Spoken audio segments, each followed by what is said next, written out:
ദൈവത്തെക്കുറിച്ച് പറയുമ്പോൾ എനിക്ക് കർത്താവിനെ വർണ്ണിപ്പിക്കാൻ 2 വരിയെങ്കിലും പാടാതെ എനിക്ക് ദൈവത്തെക്കുറിച്ച് പറയാൻ കഴിയത്തില്ല.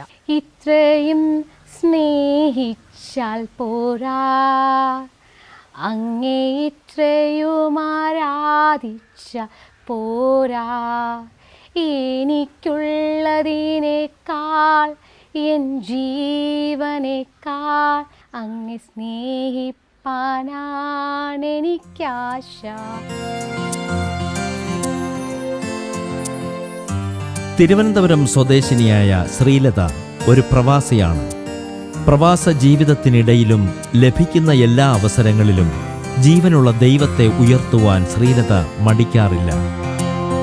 അമൂല്യമായ നിധി പോലെ സ്വന്തം ജീവിതത്തിൽ അനുഭവിക്കാൻ കഴിഞ്ഞ രക്ഷാനുഭവം ഹൃദയത്തോട് ചേർത്ത് വച്ച് ദിവ്യവചനങ്ങളെ ഏറ്റുപറഞ്ഞ് സങ്കീർണമായ ജീവിത പ്രശ്നങ്ങളിലും തളരാതെ ഉറപ്പുള്ള കാൽച്ചുവടുകൾ മുന്നോട്ട് വയ്ക്കുമ്പോൾ യേശുവിനോടുള്ള ആരാധന നിറഞ്ഞ സമർപ്പണമാണ് ശ്രീലതയുടെ വാക്കുകളിൽ നിറഞ്ഞു നിൽക്കുന്നത്. ഞാനൊരു ഹിന്ദു ബാക്ക്ഗ്രൗണ്ടിൽ ജീവിച്ച ഒരു വ്യക്തിയാണ്. ഞങ്ങൾ 3 പേരാണ് ഉണ്ടായിരുന്നത്. അപ്പോൾ 2ാമത്തെ ആളാണ് ഞാൻ. എൻ്റെ വീട്ടിൽ നമ്മൾ പറയപ്പെടാൻ ഒരു യോഗ്യതയും ഉണ്ടായിരുന്നില്ല. നമ്മുടെ കുടുംബത്തിലായിരിക്കുമ്പോൾ നമ്മൾ പറയും ഒരു അച്ചടക്കോ ഒതുക്കമുള്ള ഒരു കുഞ്ഞായിരിക്കും, അല്ലെങ്കിൽ നല്ല സ്വഭാവി, അങ്ങനെയുള്ള ഒരു മഹിമയായിട്ട് അല്ലെങ്കിൽ ഒരു ക്വാളിറ്റി ആയിട്ട് എനിക്ക് പറയാനുള്ള യാതൊരു ക്വാളിറ്റിയും എൻ്റെ ഒരു ചെറുപ്പകാലത്ത് ഉണ്ടായിരുന്നില്ല.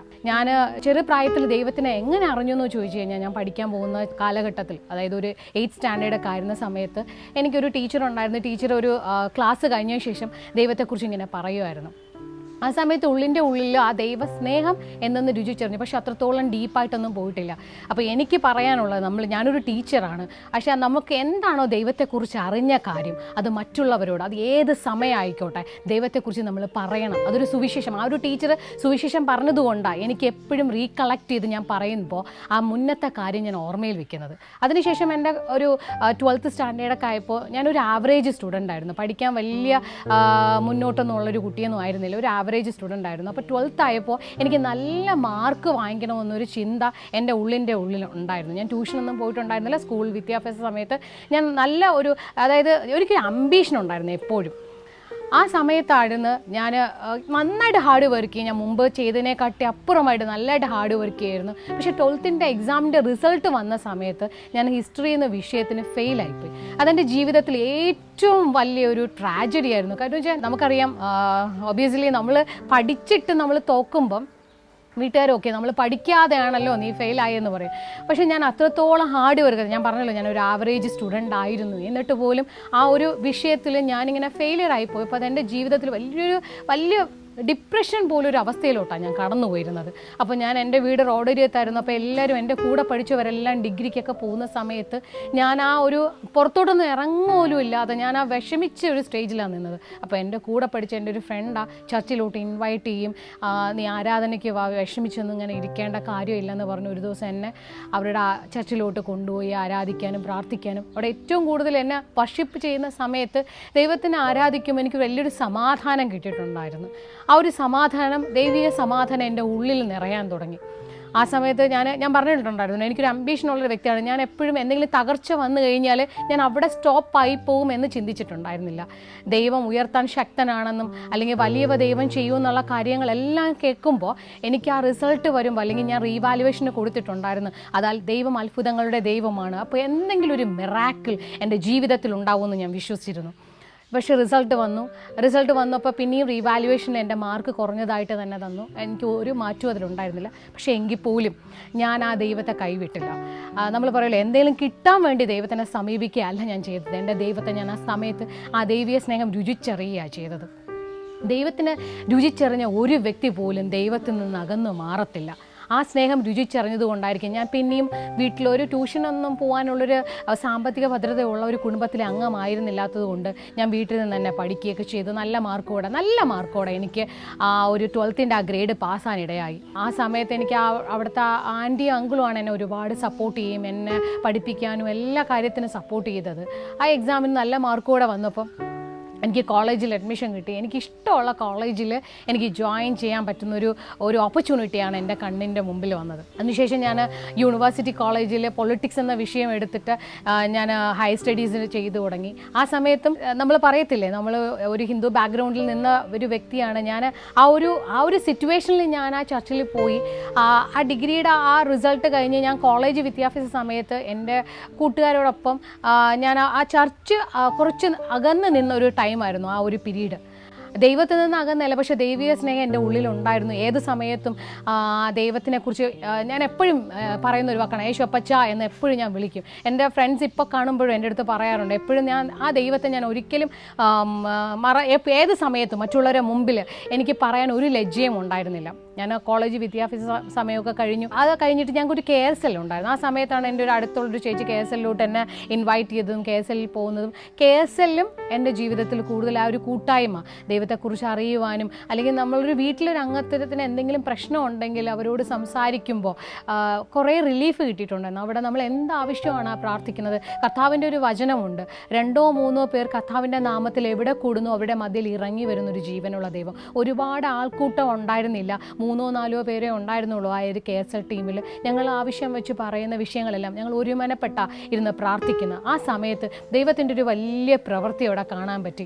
അങ്ങനെ എൻ്റെ വിശ്വാസം ഗ്രാജുവലി വർദ്ധിക്കുകയുണ്ടായി. വിശ്വാസം എന്നത് ആശിക്കുന്നതിൻ്റെ ഉറപ്പും കാണാത്ത കാര്യങ്ങളുടെ നിശ്ചയമെന്നാണ് കർത്താവ് പറയുന്നത്. ആ ഒരു സമയത്ത് കല്യാണത്തിൻ്റെ ആലോചനകളൊക്കെ വന്നു. ഞാനൊരു ഹിന്ദു ബാക്ക്ഗ്രൗണ്ട് ആയിരുന്നപ്പോൾ എൻ്റെ അച്ഛൻ അങ്ങനെ ഒരു പ്രപ്പോസലായിരുന്നു എനിക്ക് കൊണ്ടുവന്നത്, അങ്ങനെ ഒരു വിവാഹം കഴിക്കാനിടയായി. അപ്പോൾ കർത്താവിനോട് ഞാൻ പ്രാർത്ഥിച്ചത്, കർത്താവ് എന്നെ ഇഷ്ടപ്പെടുന്ന ഒരു വ്യക്തിയായിരിക്കണം, പക്ഷേ ഞാൻ പറഞ്ഞില്ല ദൈവഹിതപ്രകാരമുള്ളൊരു വ്യക്തിയായിരിക്കണം. അല്ലെങ്കിൽ ബൈബിളിൽ നമുക്കൊരു വചനമുണ്ട്, ഇണയില്ല പിണ കൂടാൻ പാടില്ല എന്ന്. പക്ഷേ എനിക്കത് അത്രത്തോളം എനിക്കറിയാൻ പാടില്ലാത്തത് കൊണ്ടായിരിക്കാം, അല്ലെങ്കിൽ എൻ്റെ ഒരു പ്രാർത്ഥനയിൽ ഞാൻ അത് കൊടുത്തിട്ടില്ലാത്തത് കൊണ്ടാണ് ഞാൻ ഓരോ പോയിന്റും സ്പെസിഫൈ ചെയ്തായിട്ട് പറയണത്. എൻ്റെ ജീവിതത്തിൽ വന്ന് പോയിട്ടുള്ള പോരായ്മകൾ ഞാനൊരു സാക്ഷ്യം ഇങ്ങനെ പറയുമ്പോൾ ആരുടെയെങ്കിലും ജീവിതത്തിൽ ഇതുപോലെ കടന്നു പോവുകയാണെങ്കിൽ അവരെടുക്കുന്ന ഡിസിഷൻസ് ആണ്. ഓരോ സമയത്തും നമ്മൾ ദൈവത്തിൻ്റെ ആലോചന പ്രകാരം ഡിസിഷൻ എടുത്തില്ലെങ്കിൽ നമ്മൾ ഒരുപാട് പ്രോബ്ലം ഫേസ് ചെയ്യേണ്ടി വരും. എൻ്റെ വിവാഹം കഴിഞ്ഞു. ദൈവം ഞാൻ ആഗ്രഹിച്ചത് എന്താണോ, ഞാൻ പ്രാർത്ഥിച്ചത് എന്താണോ, എന്നെ ഇഷ്ടപ്പെടുന്ന ഒരു ഭർത്താവായിരിക്കണം എന്നുള്ളത്, ആ രീതിയിൽ തന്നെ എനിക്കൊരു വിവാഹം നടന്നു നല്ല രീതിയിൽ സന്തോഷമായിട്ട്. അപ്പോൾ നമുക്കറിയാം നമ്മുടെ കല്യാണ ജീവിത ശേഷം നമ്മൾ കൂടുതൽ പ്രയോറിറ്റി നമ്മുടെ ഹസ്ബൻഡിന് കൊടുക്കും. പിന്നെ എനിക്ക് 2 കുഞ്ഞുങ്ങളുണ്ട്, 2 പെൺകുട്ടികളായിരുന്നു ഉണ്ടായത്. അപ്പം നമ്മൾ എപ്പോഴും ഫോക്കസ്ഡ് ആവുന്നത്, അപ്പോഴും ഞാൻ ദൈവീയ സ്നേഹത്തിൽ നിന്ന് പുറത്തോട്ടൊന്നും പോയിട്ടില്ല, ദൈവീയ സ്നേഹത്തിൽ തന്നെയാണ്. എൻ്റെ ഹസ്ബൻഡ് ഒരു ഹിന്ദു ബാക്ക്ഗ്രൗണ്ട് ആണെങ്കിലും കൂടുതലൊരു അമ്പലവാസിയൊന്നും അല്ലായിരുന്നു. പക്ഷേ എൻ്റെ വിശ്വാസത്തിനെ ഒരുപാട് എതിർക്കുന്ന ഒരു വ്യക്തിയായിരുന്നു ആദ്യഘട്ടത്തിലൊക്കെ. ഞാൻ വിശ്വാസത്തെക്കുറിച്ച് പറയുമ്പോഴും എൻ്റെ കർത്താവാണ് ഓരോ നിമിഷവും എന്നെ നടത്തുന്ന കാര്യത്തെക്കുറിച്ച് പറയുമ്പോൾ അത്ര ലാഘവത്തോടെ പുച്ഛിച്ച് തള്ളിയും. കാരണം എന്ന് വെച്ചാൽ ഞാനും ഒരു ഹിന്ദു ബാക്ക്ഗ്രൗണ്ട്. പെട്ടെന്ന് ആ വിശ്വാസത്തെ, ആ ദൈവീയ സ്നേഹം മനസ്സിലാക്കാൻ എൻ്റെ ഹസ്ബൻഡിന് ആദ്യ സമയങ്ങളിലൊന്നും കഴിഞ്ഞിട്ടുണ്ടായിരുന്നില്ല. ഒരുപാട് പ്രതികൂലങ്ങളെല്ലാം ആ സമയത്ത് കടന്നുപോയി. നമ്മൾ പറയും ദൈവത്തെ ആയിരിക്കണം ആദ്യത്തെ പ്രയോറിറ്റി, അല്ലെങ്കിൽ ഫസ്റ്റ് സ്നേഹം ദൈവത്തിന് വേണം കൊടുക്കാൻ. അത് കഴിഞ്ഞിട്ട് മാത്രമേ നമ്മുടെ ഫാമിലിയുടെ, നമ്മുടെ ഹസ്ബൻഡിനായാലും, നമ്മുടെ കുഞ്ഞുങ്ങളെ ആയാലും, നമ്മുടെ മാതാപിതാക്കളെ ആണെങ്കിലും, നമ്മുടെ ഫ്രണ്ട്സിനാണെങ്കിലും, പിന്നെ അതെല്ലാം പ്രയോറിറ്റി സെക്കൻഡേ വരുന്നുള്ളൂ. ഫസ്റ്റ് പ്രയോറിറ്റി ദൈവത്തിന് കൊടുക്കാതിരിക്കുമ്പോൾ നമ്മുടെ ജീവിതത്തിൽ നമ്മൾ നമുക്ക് മനസ്സിലാക്കാൻ പറ്റും നമ്മുടെ ജീവിതത്തിൽ അതെൻ്റെ ജീവിതത്തിൽ വേറൊരു ടേണിംഗ് പോയിന്റ് ആയിരുന്നു. ഓരോ സമയവും ദൈവത്തിന് രുചിച്ചറിയുമ്പോഴാണ് ആ ദൈവീയ സ്നേഹത്തിൽ നമുക്ക് നിലനിൽക്കാൻ കഴിയുന്നത്. എൻ്റെ ഹസ്ബൻഡുമായിട്ട് കുറച്ച് ചെറിയ ഒരു പ്രശ്നങ്ങളും കാര്യങ്ങളൊക്കെ വന്നപ്പോൾ ഞാൻ കൂടുതലായിട്ട് ദൈവത്തിനെ ആശ്രയിക്കാൻ തുടങ്ങി. ഞാൻ കണ്ണുനീരോടെ കർത്താവിൻ്റെ സന്നിധിയിൽ നിന്ന് കരഞ്ഞു പ്രാർത്ഥിക്കുന്ന ഓരോ നിമിഷങ്ങളുണ്ടായിരുന്നു. പക്ഷേ ദൈവം നമ്മൾ പ്രാർത്ഥനയ്ക്ക് മറുപടി അയക്കുന്ന ദൈവമാണ്. നമ്മുടെ കണ്ണുനീര് തുരുത്തിയിലാക്കി വയ്ക്കുന്ന ദൈവമാണ്. ഹല്ലേലൂയ. ആ ദൈവത്തിന് മുന്നിൽ നമ്മൾ എന്തൊക്കെ പ്രാർത്ഥനയാണോ, എന്തൊക്കെയാണ് പ്രാർത്ഥനാ റിക്വസ്റ്റ് ആണോ നമ്മുടെ അപ്പൻ്റെ മുന്നിൽ വെക്കുന്നത്, അപ്പൻ ഒരിക്കലും നിരസിക്കില്ല. ചില സമയത്ത് നമ്മുടെ ആവശ്യങ്ങളുടെ അല്ലെങ്കിൽ നമ്മുടെ പ്രാർത്ഥനയ്ക്കുള്ള മറുപടി കുറച്ച് ലേറ്റായിട്ട് വരുന്നത്. പക്ഷെ നമുക്ക് എല്ലാത്തിനും മറുപടി നമുക്ക് വേഗത്തിലാണ് വരേണ്ടത്. ചില സമയങ്ങളിൽ അത് താമസിച്ച് വരുന്നത് എല്ലാം ദൈവനിയോഗത്തിലായിരിക്കും. എനിക്ക് ആദ്യമൊന്നും ചില സമയത്ത് പ്രാർത്ഥിക്കുമ്പോഴൊന്നും പെട്ടെന്ന് അതിനുള്ള റിസൾട്ട് കിട്ടിയിട്ടില്ല. പക്ഷേ ഞാൻ വിശ്വസിച്ചുകൊണ്ടിരുന്നു എൻ്റെ കർത്താവ് എൻ്റെ മറുപടി കേൾക്കും. കഴിഞ്ഞ കാലങ്ങളിൽ എന്നെ നടത്തിയ ദൈവം ഇനിയും ശക്തനാണെന്നുള്ളൊരു ചിന്ത എൻ്റെ ഉള്ളിൽ വരാൻ തുടങ്ങി. ആ ഒരു ക്രൈസിസ് ഒക്കെ കടന്നുപോയി. ഞാൻ മുമ്പേ പറഞ്ഞിട്ടുണ്ട് എനിക്കൊരു അംബീഷനുള്ളൊരു വ്യക്തിയാണ്. ഞാൻ എല്ലാം മുന്നമേ കണ്ട് പ്രാർത്ഥിക്കും. ഒന്നും മുന്നിൽ കണ്ടിട്ടില്ലെങ്കിൽ പോലും ഞാൻ നേരത്തെ പറഞ്ഞതുപോലെ വിശ്വാസം എന്നതും ആശിക്കുന്നതിൻ്റെ ഉറപ്പും കാണാത്ത കാര്യങ്ങളുടെ നിശ്ചയമാണ്. ഒരു ജോലിക്ക് വേണ്ടി ഞാൻ ആഗ്രഹിക്കണമെങ്കിൽ ആ ജോലിയുടെ ഇരിക്കുന്ന സീറ്റ്, ഞാൻ ഇടുന്ന ഡ്രസ് കോഡ്, ഞാൻ പോകുന്ന ബസ്, അല്ലെങ്കിൽ ഞാൻ എങ്ങനെയാണോ ആ ഒരു സിറ്റുവേഷൻ ഹാൻഡിൽ ചെയ്യുന്നത് ആ രീതിയിൽ ഞാൻ വിഷ്വലൈസ് ചെയ്ത് കണ്ട ശേഷമാണ് ഞാൻ പ്രാർത്ഥിക്കുന്ന ഒരു വ്യക്തിയായിരുന്നു. ഞാനിങ്ങനെ ഗൾഫിൽ പോകണമെന്ന് ഞാൻ മറ്റുള്ളവരോട് പോകും, ഞാൻ ഗൾഫിൽ പോകും, ഞാൻ ദുബായിൽ പോകും, ഇങ്ങനെ ഞാൻ കണ്ടു പറയുമായിരുന്നു. അതായത് എനിക്ക് അങ്ങനെ ഒരു ഓപ്പർച്യൂണിറ്റി ദൈവം തരുമെന്ന് ഞാൻ മനസ്സിൽ കണ്ടിട്ട് വേണം ഞാൻ പറഞ്ഞുകൊണ്ടിരുന്നത്. പക്ഷേ പെട്ടെന്നൊരു സമയത്തായിരുന്നു എൻ്റെ ഹസ്ബൻഡ് ഞങ്ങൾ കുടുംബമായിട്ട് പോകാനുള്ളൊരു സിറ്റുവേഷൻ ഉണ്ടായത്. ഞങ്ങൾ ഗൾഫിലോട്ട് താമസം മാറിയും അവിടെ ഒരു ജോലിയൊന്നും കിട്ടിയിട്ടുണ്ടായിരുന്ന സാഹചര്യത്തിലല്ല ഞാൻ ഗൾഫിലോട്ട് പോയത്. ഞാനിവിടെ ഒരു നല്ലൊരു ടീച്ചറായിട്ട് വർക്ക് ചെയ്ത് പെട്ടെന്ന് അതിലെല്ലാം റിസൈൻ ചെയ്തിട്ട് അവിടെ പോയത്. അവിടെ ചെന്നിട്ട് ഈ ഒരു ജോലി തന്നെ തുടരാൻ ആഗ്രഹിച്ചിട്ടാണ് പോയത്. പക്ഷേ ദൈവത്തിൻ്റെ ഹിതം മറ്റൊന്നായിരുന്നു. ഞാൻ അവിടെ നിന്ന് ഒരു ജോലിക്ക് വേണ്ടി ഞാൻ കണ്ണുനീരോടെ ഇരുന്ന് പ്രാർത്ഥിച്ചു. കാര്യമെന്ന് വെച്ച് കഴിഞ്ഞാൽ അവിടെ ഗൾഫിൽ താമസിക്കുന്നവർക്കറിയാം, നമുക്ക് രണ്ടുപേർക്കും കൂടെ ജോലി ഉണ്ടെങ്കിൽ മാത്രമേ അവിടെ എല്ലാവർക്കും കുടുംബമായിട്ട് നമുക്ക് ജീവിച്ചു പോകാൻ കഴിയത്തുള്ളൂ. പക്ഷേ ഏത് ജോലിയും മാന്യമായിട്ടാണ് ഞാൻ കണ്ടിട്ടുള്ളത്. അതുകൊണ്ട് എനിക്കൊരു മാർക്കറ്റിംഗ് ഫീൽഡിൽ പെട്ടെന്നൊരു ജോലി കിട്ടി. ഞാൻ പെട്ടെന്ന് ആ ജോലി തന്നെ ജോയിൻ ചെയ്യാൻ ഇടയായി. ആ ജോലി ജോയിൻ ചെയ്തപ്പോഴും ഞാൻ ദൈവനാമം എപ്പോഴും എല്ലായിടത്തും ദൈവത്തെ മഹത്വപ്പെടുത്തിക്കൊണ്ടിരുന്നു. നിന്നെ മാനിക്കുന്നവരെ നീ മാനിക്കുന്ന കർത്താവിൻ്റെ വചനം പറയുന്നത്. നമ്മൾ എവിടെയൊക്കെയാണോ ദൈവത്തിനെ മാനിക്കുന്നത് അവിടെയെല്ലാം ദൈവം നമ്മളെ മാനിക്കും. ഞാൻ ആ സമയത്ത് നമുക്കറിയാം, മാർക്കറ്റിംഗ് ഫീൽഡിൽ നിൽക്കുന്നവർക്കറിയാം, ഒരു മാർക്കറ്റിങ്ങിന് ഒരു ടാർഗറ്റ് ഉണ്ടാവും. നമ്മൾ ഇത്രയും അച്ചീവ് ചെയ്യണം, മന്ത്ലി ഇത്രയാണ് നിങ്ങളുടെ ടാർഗറ്റ് എന്ന് പറയുമ്പോൾ നമ്മൾ അത്രയും അച്ചീവ് ചെയ്യണം. എനിക്ക് അച്ചീവ് ചെയ്യാൻ പറ്റാത്തപ്പോൾ ഞാൻ കർത്താവിൻ്റെ സന്നിധിയിൽ നിന്ന് പ്രാർത്ഥിക്കുകയാണ് ചെയ്യുന്നത്. കർത്താവ്, എനിക്കിത് കഴിയുന്നില്ലല്ലോ അപ്പാ, എന്നെ സഹായിക്കണമെന്ന് ഞാൻ നിലവിളിയോടെ കണ്ണുനീരിനെ മറികടക്കാൻ കഴിയാത്ത ഒരു ദൈവത്തിൻ്റെ സന്നിധിയിൽ നിന്ന് നമ്മൾ പ്രാർത്ഥിക്കുന്നത്. അങ്ങനെയെങ്കിൽ നമ്മുടെ കണ്ണുനീരിനെല്ലാം മറുപടി വയ്ക്കും. കണ്ണുനീരോടെ വിതയ്ക്കുന്നവൻ ആർപ്പോടെ കൊയ്യുന്ന കർത്താവിൻ്റെ വചനം പറയുന്നത്. അപ്പോൾ എന്നെ എല്ലാവരും കാണുന്നത്, കൺസിഡർ ചെയ്യുന്നത്, ഇവർ പ്രാർത്ഥിക്കുമ്പോൾ ഇവർക്ക് ദൈവം മറുപടി വയ്ക്കും. അപ്പോൾ പ്രാർത്ഥിക്കുക, ഓക്കെ, നിങ്ങൾ പ്രാർത്ഥിക്കുക, അപ്പോൾ നിങ്ങൾക്ക് അതിനുള്ള റിസൾട്ട് കിട്ടും. അങ്ങനെ എല്ലാവരും ഒരു കളിയാക്കുന്ന രീതിയിലോ അല്ലെങ്കിൽ നമ്മൾ എന്തും ഞാൻ പ്രാർത്ഥിച്ചു നേടുന്ന ഒരു വ്യക്തി എന്നുള്ള ഒരു ലേബൽ എനിക്ക് അന്നേ കിട്ടിയിട്ടുണ്ടായിരുന്നു. നമ്മുടെ കഴിവും ഇടുക്കമൊന്നുമല്ല, കൃപയാലാണ് ദൈവം നിർത്തിയത്. എന്നെ നിർത്തിയതും ആ സമയത്ത് നിർത്തിയതൊന്നും എൻ്റെ കഴിവല്ല. ഏത് സമയത്തും ആരുടെ മുന്നിൽ വേണമെങ്കിലും എനിക്ക് പറയാൻ കഴിയും, എൻ്റെ കഴിവാലല്ല ഞാൻ നിന്നത്, കൃപയാലത്രേ. കർത്താവിൻ്റെ കൃപ ഒന്നുകൊണ്ട് മാത്രമാണ്. ഞാൻ എന്തേലും ആയിട്ടുണ്ടെങ്കിൽ എൻ്റെ കർത്താവിൻ്റെ കൃപ ഒന്നുകൊണ്ട് മാത്രമാണ്. എനിക്ക് അവിടെ ജോലിയിൽ നിന്ന് 2 വർഷത്തോളം മാർക്കറ്റ് ഫീൽഡിൽ ഒരുപാട് സ്ട്രഗിൾസ് ഉണ്ടായിരുന്നു. എങ്കിൽ പോലും വലിയവനായ ദൈവത്തിൻ്റെ കൃപയാൽ എനിക്ക് അവിടെ എല്ലാം നിൽക്കാനുള്ളൊരു കഴിവ് കർത്താവ് തന്നിട്ടുണ്ടായിരുന്നു.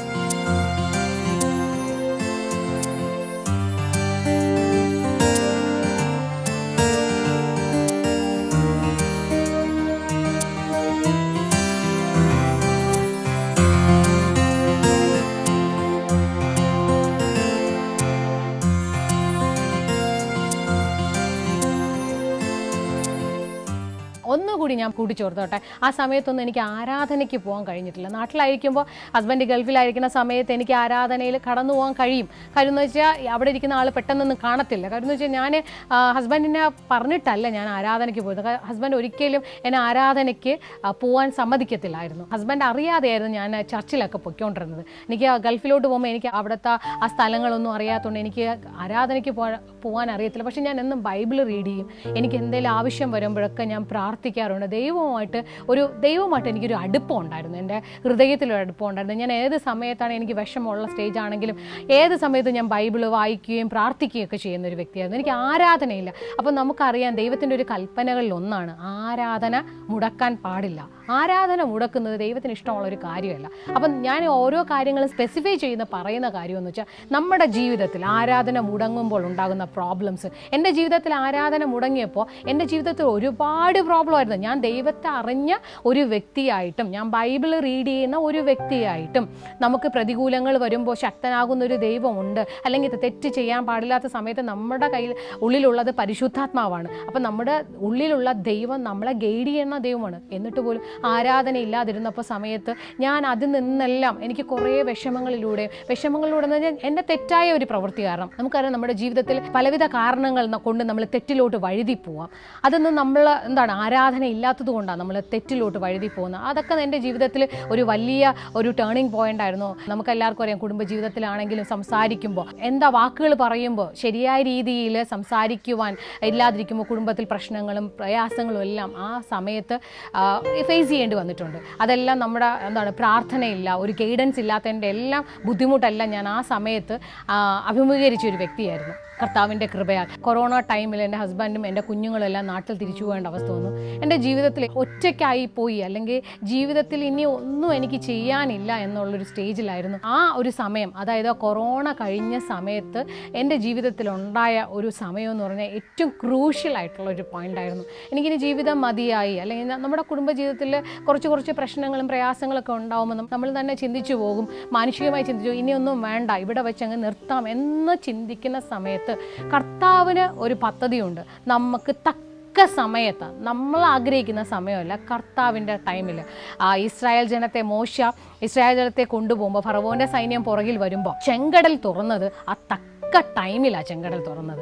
അപ്പോൾ അതുപോലെയായിരുന്നു എൻ്റെ ജീവിതത്തിലെല്ലാം കഴിഞ്ഞു, അല്ലെങ്കിൽ ഇനി എനിക്ക് വേറെ അനുകൂലമായ സാഹചര്യങ്ങളില്ല, ഇതോടെ എൻ്റെ ജീവിതം അവസാനിച്ചു എന്നുള്ളൊരു മൊമെൻറ്റിലായിരുന്നു എനിക്ക് ഒരു ഫ്രണ്ടിനെ ഗൾഫിൽ വെച്ച് പരിചയപ്പെടാനും അവർ ആ ചർച്ചിലോട്ട് പോകാൻ ഒരു പാസ്റ്ററിനെ പ്രാർത്ഥിക്കാൻ എന്നൊരു അവസരം എനിക്ക് കിട്ടിയത്.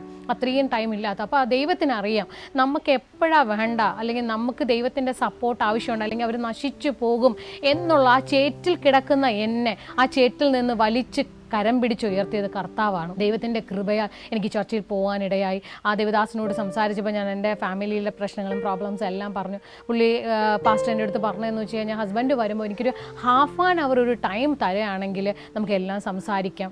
ദൈവത്തിൻ്റെ കൃപയാൽ പുള്ളിക്ക് വിസിറ്റിംഗ് വിസയിൽ ഗൾഫിലോട്ട് വരാനുള്ളൊരു സമയം തക്കത്തിൽ ദൈവം അനുവദിച്ച് കിട്ടി. ആ ഗൾഫിൽ വരുന്ന സമയത്ത് പാസ്റ്റർ ഈ പറഞ്ഞ മാതിരി പാസ്റ്ററിനെ കാണുകയും, പാസ്റ്ററിൻ്റെ പേര് അനിൽ പാസ്റ്റർ എന്നാണ്, പാസ്റ്ററിനെ സംസാരിക്കാനിടയായി. എനിക്കറിയത്തില്ല എന്താ അപ്പോൾ സംഭവിച്ചതെന്ന് എനിക്കറിയത്തില്ല. പാസ്റ്റർ പറഞ്ഞൊരു കാര്യമാണ്, രൂത്തിനെ പോലെ രൂത്ത് അമ്മായിയമ്മയോട് എങ്ങനെയാണ് പറ്റിച്ചേർന്നിരുന്നത് അതുപോലെ നിങ്ങൾ ഭാര്യയുമായി പറ്റിച്ചേർന്നിരിക്കണം, ആ ദൈവസ്നേഹത്തിൽ നിലനിൽക്കണം. ഇങ്ങനെയുള്ള കുറേ കാര്യങ്ങളാണ് പറഞ്ഞത്. നമുക്ക് പറയത്തില്ലേ, ഒരു വ്യക്തി ഇത്രത്തോളം വർഷം, എൻ്റെ കല്യാണം കഴിഞ്ഞിട്ട് ഓൾമോസ്റ്റ് 21 വർഷം ആവാൻ പോകുന്നു. ഇത്രയും വർഷവും ഞാൻ ദൈവസ്നേഹത്തെക്കുറിച്ച് തന്നെയാണ് പറഞ്ഞുകൊണ്ട്, പക്ഷേ ദൈവത്തിന് ആ ഒരു വ്യക്തിയെ തൊടേണ്ട, ദൈവം ആകർഷിച്ചിട്ടല്ലാതെ ഒരു വ്യക്തി പോലും ദൈവത്തിൻ്റെ സന്നിധിയിൽ വരുന്നില്ല എന്നാണ് കർത്താവ് പറയുന്നത്. അതായിരിക്കും ദൈവത്തിൻ്റെ ഒരു തക്ക സമയം അതാണെന്ന് വരുന്നത്. പിന്നെ നമ്മൾ പറയത്തില്ലേ, നമ്മുടെ പ്രശ്നങ്ങൾ കൊണ്ട്, അല്ലെങ്കിൽ നമ്മുടെ എന്തെങ്കിലും നമ്മളിലുള്ള കുറവുകൾ കാരണം നമുക്കുള്ള വിടുതൽ താമസിക്കും. അപ്പോൾ ഞാൻ കുറച്ചും കൂടെ നമ്മുടെ ജീവിതത്തിൽ പ്രായോഗികമായി ദൈവസഭയോട് ചേർന്ന് നിന്ന് പ്രാർത്ഥിക്കുകയും ആരാധിക്കുകയും ചെയ്താൽ നമുക്ക് കിട്ടുന്ന, കനാൽ ദേശത്ത് പോയപ്പോൾ മോശയ്ക്ക് പോകാൻ എത്തിയിട്ടില്ല, പക്ഷേ ആ സമയം ഇത്രയും വർഷം കാലതാമസിച്ചത് അതുപോലെയാണ്. എനിക്ക് എൻ്റെ കല്യാണം കഴിഞ്ഞ് അത്രയും താമസം എടുത്തു എൻ്റെ ഹസ്ബൻഡ് ദൈവസ്നേഹം രുചിച്ചറിയാൻ വേണ്ടിയിട്ട്. ഗോഡ് ഗ്രേസ് ഒരു പാസ്റ്റർ സംസാരിച്ചു, ഒരു ½ കഴിഞ്ഞിട്ട് ഡിസംബർ ഒരു 31 ആയിരുന്നു. 31 ആരാധനയിൽ എൻ്റെ ഹസ്ബൻഡ് ആരാധനാ സ്ഥലത്ത് കടന്നു വരാനിടയായി. എൻ്റെ കുഞ്ഞുങ്ങൾ ആ സമയത്തുണ്ടായിരുന്നു. എൻ്റെ മക്കൾ എന്നോട് പറഞ്ഞ ഒരു കാര്യമാണ്, അമ്മ അച്ഛൻ ചിലപ്പോൾ നമ്മളെ ട്രാക്ക് ചെയ്യാൻ വേണ്ടിയിട്ടായിരിക്കും ഈ ചർച്ചിലോട്ട് വരുന്നത്. ഒരിക്കലും ഞങ്ങൾക്ക് വിശ്വസിക്കാൻ പറ്റിയിട്ടുണ്ടായിരുന്നില്ല എൻ്റെ ഹസ്ബൻഡ് ആ ദൈവത്തെ അറിഞ്ഞിട്ട് ആരാധിക്കുക, കൈകൊട്ടി പാടുകയോ അല്ലെങ്കിൽ ആരാധിക്കുകയോ. പാസ്റ്റേഴ്സിനെ എല്ലാം കുറ്റം പറഞ്ഞിരുന്ന ഒരു വ്യക്തി ആരാധന ഒരു ദിവസം കൊണ്ട് പെട്ടെന്നൊരു മിറാക്കിൾ വന്ന് ഒരു ആരാധനയെ കടന്നു വരുമ്പോൾ ഒരു സ്വാഭാവികമായിട്ടുള്ള ഒരു വ്യക്തികൾ ചിന്തിക്കുന്നത് പോലെ ഞാനും എൻ്റെ കുഞ്ഞുങ്ങളും ചിന്തിച്ചു. ഒരു പക്ഷേ ഞങ്ങൾ എവിടെ പോകുന്നു, ആരാധിക്കാൻ പോകുന്ന സ്ഥലം കാണാനാണോ, അല്ലെങ്കിൽ നമ്മളത് എന്ത് ട്രാക്ക് ചെയ്യാനാണോ പുള്ളി വരുന്നത് എന്നുള്ളൊരു ചിന്ത ഞങ്ങളുടെ ഉള്ളിൽ വന്നു വിട്ടിട്ടുണ്ടായിരുന്നു. ആരാധനയെല്ലാം കഴിഞ്ഞു. പിന്നെ ഉള്ള ദിവസങ്ങളിലെല്ലാം ചർച്ചിലെ ഓരോ സൺഡേ മീറ്റിങ്ങിലും എൻ്റെ ഹസ്ബൻഡ് ഞങ്ങൾ കുടുംബമായിട്ട് തന്നെ ആരാധിക്കാൻ അവിടെ കടന്നു പോകാൻ ഇടയായി. ദൈവത്തിൻ്റെ വലിയ കൃപയിൽ ഞങ്ങൾക്ക് സന്തോഷത്തോടെ, കഴിഞ്ഞ വർഷങ്ങളിലെല്ലാം പ്രതികൂലങ്ങൾ വന്നിട്ടുണ്ട്, പ്രയാസങ്ങൾ വന്നിട്ടുണ്ട്. അപ്പോഴും നമ്മൾ പറയത്തില്ലേ, കല്യാണം കഴിക്കുമ്പോൾ നമ്മളൊരു ഹസ്ബൻഡ് നമ്മൾ എങ്ങനെയാണ് സ്നേഹിച്ചിരിക്കുന്നത് എല്ലാവർക്കും അറിയാം. കല്യാണം കഴിച്ച ഉടനെ തന്നെ ഭയങ്കര സ്നേഹമായിരിക്കും ഭർത്താവിന് ഭാര്യയോട്, അല്ലെങ്കിൽ ഭാര്യയ്ക്ക് ഭർത്താവിനോട്. പക്ഷേ അങ്ങനെ ഒരു സ്നേഹമല്ല. നമ്മുടെ ദൈവ നിയോഗത്താൽ ഒരുവൻ ക്രിസ്തുവിലായാൽ അവൻ പുതിയ സൃഷ്ടിയാകുന്നു, പഴയത് കഴിഞ്ഞു പോയി, അവൻ പുതുതായി തീർന്നു എന്നാണ് വചനം പറയുന്നത്. പുതിയ വ്യക്തിയായിട്ടായിരുന്നു എൻ്റെ ഹസ്ബൻഡ് രൂപാന്തരപ്പെട്ടത്. അപ്പോൾ സ്നേഹിക്കുന്ന എൻ്റെ ഒരു ഹസ്ബൻഡിൻ്റെ പെരുമാറ്റത്തിൽ നിന്നെല്ലാം വലിയ ഒരു ഡിഫറൻസാണ് എനിക്ക് ജീവിതത്തിൽ കാണാൻ കഴിഞ്ഞത്. ആ ഒരു സ്നേഹമാണ് എനിക്ക് യഥാർത്ഥ സ്നേഹമായിട്ട് എനിക്ക് ഫീൽ ചെയ്യാൻ തുടങ്ങിയത്. നമുക്കറിയാം, കുടുംബജീവിതത്തിൽ പലർക്കും പല പ്രശ്നങ്ങളും പ്രതികൂലങ്ങളൊക്കെ ഉണ്ടായിരിക്കും. പക്ഷേ ഞങ്ങൾക്ക് നല്ലൊരു റിലേഷൻഷിപ്പ് തന്നെ ഉണ്ടായിരുന്നു. നല്ല സ്നേഹത്തിൽ തന്നെയാണ് ഞങ്ങൾ പൊയ്ക്കൊണ്ടിരുന്നത്. ചെറിയ പിണക്കങ്ങളും വിഷമങ്ങളും ഒക്കെ ഉണ്ടെങ്കിൽ പോലും ഞങ്ങളുടെ കുടുംബജീവിതത്തിൽ ഇത്രത്തോളം സ്നേഹം അനുഭവിക്കാൻ ഇടയായ സാഹചര്യം എന്ന് പറഞ്ഞാൽ ദൈവത്തിനെ അറിഞ്ഞ ശേഷം മാത്രമാണ്. അപ്പോൾ ഞാനും എൻ്റെ കുടുംബവും ഞങ്ങൾ യഹോവയെ സേവിക്കും എന്ന വചനപ്രകാരം ഞാൻ എപ്പോഴും പ്രാർത്ഥിക്കുന്ന ഒരു വചനമാണ്, ഞാനും എൻ്റെ കുടുംബവും ഞങ്ങൾ യഹോവയെ സേവിക്കും. അതെപ്പോഴും എൻ്റെ പ്രാർത്ഥനയിലുണ്ടായിരുന്നു. കർത്താവെ, ഞങ്ങൾ കുടുംബമായി ആരാധിക്കാൻ പറ്റണേ, കുടുംബമായി ദൈവസന്നിധിയിലിരുന്ന് പ്രാർത്ഥിക്കാൻ കഴിയണേ, കുടുംബമായി ചർച്ചിൽ പോകാൻ കഴിയുന്നത്. ഇതെല്ലാം ഓരോ ദിവസം പ്രാർത്ഥനയിൽ ഒന്നും നടന്നിട്ടില്ലെങ്കിലും പോലും അനേക വർഷങ്ങളായി പ്രാർത്ഥിക്കുന്നൊരു കാര്യമായിരുന്നു. ദൈവത്തിൻ്റെ കൃപയാൽ അങ്ങനെ ഞങ്ങൾക്ക് കുടുംബമായി, ഇപ്പോൾ ഞങ്ങൾ കുടുംബമായാണ് ദൈവത്തിൻ്റെ സന്നിധിയിൽ ഇരിക്കുന്നതും ആരാധിക്കുകയൊക്കെ. ഞാൻ ഗൾഫിൽ നിന്ന് നാട്ടിലോട്ട് വരുമ്പോഴൊക്കെ ഞാൻ ചർച്ചിലെ കൂട്ടായ്മകൾ പങ്കെടുക്കുമായിരുന്നു. മുടക്കം വന്നിട്ടില്ല. കാര്യം എന്ന് വെച്ചാൽ പിന്നെ എൻ്റെ ഹസ്ബൻഡ് വിശ്വാസത്തിൽ വന്നതിന് ശേഷം എനിക്ക് അതിനുള്ള പ്രതികൂലമൊന്നും പ്രയാസമൊന്നും ഉണ്ടായിട്ടില്ല. അപ്പോൾ എനിക്ക് ചർച്ചിൽ പോകുമായിരുന്നു. ഞാൻ അവിടെ വരുമ്പോൾ നമ്മൾ പറയത്തില്ലേ, നമുക്കൊരു നല്ലൊരു ആറ്റിഡൻ്റ്, ഒരു നല്ലൊരു ഗൈഡൻസ് ഉണ്ടായിക്കഴിഞ്ഞാൽ നമ്മൾ കൂടുതലായിട്ട് വളരാൻ ഇടയാകും. നമുക്ക് പറഞ്ഞു തരും എങ്ങനെയൊക്കെയാണ് നമ്മൾ പഠിക്കേണ്ടത്, അല്ലെങ്കിൽ ദൈവവചനത്തിൽ നിൽക്കേണ്ട ഒരു വർഷിപ്പ് എങ്ങനെയാണ്. എനിക്ക് പാടാനൊന്നും കഴിയുന്ന ഒരു വ്യക്തിയൊന്നും ആയിരുന്നില്ല. പക്ഷേ നമുക്ക് പ്രാർത്ഥനയിൽ നമ്മുടെ എല്ലാ ചർച്ച് മീറ്റിങ്ങിലും ഓൺലൈൻ പ്രെയർ ഉണ്ടായിരിക്കും, അല്ലെങ്കിൽ നമ്മുടെ ചർച്ച് മീറ്റിംഗ് ആണെങ്കിലും എല്ലാവർക്കും പാസ്റ്റർ അവസരം കൊടുക്കുമായിരുന്നു. പാടാൻ അറിയാത്ത വ്യക്തികൾക്കും പാട്ട് കൊടുക്കും. കർത്താവിനെ ആരാധിക്കുന്നത് ഹൃദയം കൊണ്ടാണ്. നമുക്ക് നല്ല വോയിസ് നല്ലതാണ്, എപ്പോഴും നല്ലത് തന്നെയാണ്. പക്ഷേ നമ്മൾ ഹൃദയം കൊണ്ട് ആരാധിക്കുന്നത് നമ്മുടെ ദൈവത്തിനെയാണ് പ്രീതിപ്പെടുത്തുന്നത്. എല്ലാവർക്കും അതുപോലെ ചാൻസ് ലീഡ് ചെയ്യാനും വർഷിപ്പ് ചെയ്യാനും ഒക്കെ എല്ലാം ഓരോരുത്തർക്കും കൊടുക്കുന്നത് കൊണ്ട് അതുപോലെ തന്നെ ഇപ്പോഴുള്ള അവസരങ്ങൾ സാക്ഷ്യം പറയാനും സുവിശേഷം പറയാനും എല്ലാം ഓരോ ചാൻസാണ് കൊടുക്കുന്നത്. ഇതെല്ലാം നമ്മുടെ വളർച്ചയ്ക്ക് കാരണമായി. വളർച്ചയ്ക്ക് കാര്യമാണെന്ന് വെച്ചാൽ ഞാനൊരു ടീച്ചർ ആയതുകൊണ്ട് തന്നെ നമ്മൾ എങ്ങനെ പഠിക്കുന്നു, ആ പഠിക്കുന്ന കാര്യങ്ങൾ നമ്മൾ മറ്റുള്ളവരടുത്ത് പറയുമ്പോഴാണ് നമ്മൾ കൂടുതലായിട്ട് വളരുന്നത്. നമുക്ക് കിട്ടിയ നോളജ്, നമുക്ക് കിട്ടിയ അറിവ്, നമ്മൾ ദൈവത്തിൻ്റെ സ്നേഹം തന്നെ നമ്മൾ മറ്റുള്ളവരടുത്ത് പറയുമ്പോഴാണ് നമ്മുടെ ആ ദൈവിക സ്നേഹം കൂടുതലായിട്ട് വരുന്നത്. അപ്പോഴാണ് നമ്മൾ മറ്റൊരു സാക്ഷ്യത്തെ ഉളവാക്കുന്നു എന്നാണ്. അപ്പം നമുക്ക് കിട്ടിയ ദൈവിക നിയോഗം, അല്ലെങ്കിൽ ദൈവം നമ്മുടെ ജീവിതത്തിൽ എന്തൊക്കെയാണ് ചെയ്തിട്ടുള്ളത്, അത് നമുക്ക് മറ്റുള്ളവരടുത്ത് പറയാൻ പറ്റുന്നത് നമ്മുടെ സാക്ഷ്യങ്ങളിലൂടെ മാത്രമാണ്. ദൈവത്തിൻ്റെ കൃപയാൽ ഇത്രത്തോളം നമ്മൾ ദൈവം നടത്തി. ഞങ്ങളിപ്പോൾ സന്തോഷത്തോടെ കുടുംബമായിട്ട് ഗൾഫിലായിട്ട് ജീവിക്കുന്നു. എൻ്റെ കുഞ്ഞുങ്ങളും നന്നായിട്ട് പഠിച്ചുകൊണ്ടിരിക്കുന്ന ദൈവത്തിൻ്റെ കൃപയാൽ അവരെല്ലാം സന്തോഷം. ആ ദൈവത്തിനെ അറിഞ്ഞതിന് ശേഷം എൻ്റെ ജീവിതത്തിൽ സമാധാനവും സന്തോഷവും എല്ലാം കടന്നു വന്നിട്ടുണ്ട്. പക്ഷേ പ്രതികൂലങ്ങളില്ലേ എന്നുള്ളൊരു ചോദ്യം വരും. ദൈവത്തിനെ അറിഞ്ഞ ശേഷം പ്രതികൂലങ്ങൾ ഉണ്ടെങ്കിലും നമ്മുടെ ദൈവം വിശ്വസ്തനാണ്. നമ്മൾ ചിലർ പറയും സാമ്പത്തികത്തിന് കിട്ടാൻ വേണ്ടിയിട്ടാണോ ദൈവത്തെ, അല്ലെങ്കിൽ നമ്മുടെ ചിലർ സാമ്പത്തിക ആവശ്യങ്ങൾക്ക് വേണ്ടി പ്രാർത്ഥിക്കുന്ന ആൾക്കാരുണ്ട്, അല്ലെങ്കിൽ ഒരു കാര്യസാധ്യത്തിന് വേണ്ടി ദൈവത്തിനെ അപ്രോച്ച് ചെയ്യുന്ന ആൾക്കാരുണ്ട്, പ്രാർത്ഥിക്കുന്ന വ്യക്തികളുണ്ട്. പക്ഷേ ദൈവത്തിൻ്റെ സ്നേഹം രുചിച്ചറിഞ്ഞ ഒരു വ്യക്തി, ആദ്യം ദൈവത്തിൻ്റെ രാജ്യവും നീതിയും അന്വേഷിപ്പിൻ, ഇതെല്ലാം പിന്നെ വന്നു ചേരുവാണ്. ആദ്യം നമ്മൾ അന്വേഷിക്കേണ്ടത് ദൈവത്തിൻ്റെ രാജ്യമാണ്. ദൈവത്തിൻ്റെ രാജ്യം അന്വേഷിക്കുന്നവർക്ക് ഇതെല്ലാം പിന്നാലെ വരും. നമ്മൾ ഈ ലോകത്തിലുള്ള കാര്യങ്ങളെ ഓർത്ത്, അല്ലെങ്കിൽ ലോകത്തിലുള്ള സമ്പത്തിനെ ഓർത്ത്, ഈ ലോകത്തിൽ കിടക്കുന്ന എന്തെങ്കിലും ആവശ്യങ്ങളുടെ പിറകെ പോടാതെ നമ്മൾ ദൈവത്തിൻ്റെ പിന്നാലെ പോവുകയാണെങ്കിൽ ദൈവം അപ്പോഴെല്ലാം നമുക്ക് തരും. നമ്മൾ ഒന്നിൻ്റെയും പിറകെ പോകണ്ട, ഒരു വിഷയത്തിൻ്റെയും ഭാരപ്പെട്ട് പോകണ്ട. കർത്താവിൻ്റെ ഒരു വചനം പറയുന്നു, നിങ്ങളുടെ ഭാരമെല്ലാം എൻ്റെ മേൽ വെച്ചു കൊടുക്കുക, അവൻ നിന്നെ പുലർത്തുമെന്നാണ് പറയുന്നത്. അപ്പോൾ നമുക്ക് എന്തെങ്കിലും ഭാരമുണ്ടോ, പ്രയാസമുണ്ടോ, നമ്മുടെ കർത്താവിൻ്റെ കരങ്ങളിൽ വെക്കുകയാണെങ്കിൽ കർത്താവ് എല്ലാം വഴി നടത്തും. ഒന്നിനെക്കുറിച്ചും പ്രയാസപ്പെടേണ്ട. ഇത്രത്തോളം കഴിഞ്ഞ കാലഘട്ടങ്ങളിൽ ഒരു വിഷമത്തിൻ്റെയോ സങ്കടത്തിൻ്റെയോ ആണെങ്കിൽ ഇന്ന് എന്തെങ്കിലും പ്രതികൂലങ്ങൾ വന്നാലും എനിക്ക് പറയാൻ കഴിയും, എൻ്റെ അപ്പനുണ്ട്, ഒന്നിനെക്കുറിച്ചും ഭാരപ്പെടേണ്ട. എല്ലാം ദൈവം എന്നെ ശക്തനാക്കുന്നവൻ മുഖാന്തരം എനിക്കെല്ലാം സകലത്തിനും മതിയായവന് എന്ന് വിശ്വസ്തയോടെ ഇത്രത്തോളം പറയാൻ എൻ്റെ ദൈവത്തിൻ്റെ കൃപയാല. ഹല്ലേലൂയ. കഴിവല്ല, എനിക്ക് ഒന്നുകൂടി പറയാനുണ്ട്, കഴിവല്ല, കൃപയാല ദൈവം നമ്മളെ നിർത്തിയത്. ഇത്രത്തോളം എന്നെ അനുഗ്രഹിച്ച് ഇത്രത്തോളം എന്നെ വഴിതേടത്തിയ ദൈവത്തിന് ഒരിക്കലും എനിക്ക് മറക്കാൻ കഴിയത്തില്ല. അനേക കുടുംബാന്തരീക്ഷങ്ങളിൽ അസമാധാനം കൊടികുത്തി വാഴുമ്പോൾ ശ്രീലതയുടെ വാക്കുകൾ നമുക്ക് നൽകുന്ന പ്രചോദനം ചെറുതല്ല. നമുക്കും വിശ്വാസ ചുവടുകൾ മുന്നോട്ട് വയ്ക്കാം. കരുണാർദ്ര സ്നേഹത്തിൻ്റെ മുൻപിൽ നമുക്കും സമർപ്പിക്കാം. ഈ അനുഭവ പാഠങ്ങളെ ഏറ്റെടുക്കാം.